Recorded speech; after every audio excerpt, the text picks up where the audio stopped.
جئناك مزن الغيث نرسم بسمة في منظومة تلقين العقيدة للأطفال.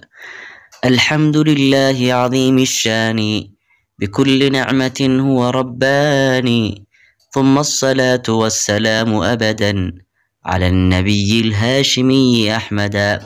فهذه منظومة مفيدة لينشأ الأطفال بالعقيدة، كي يحفظوا العلوم حال الصغر، فإنه كالنقش فوق الحجر.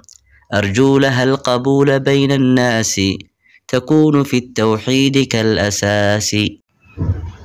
فمصدر العقيدة الصحيحة الآي والرسول، خذ نصيحة بفهم أصحاب القرون الأولى، من حاد عن أقوالهم مخذولا.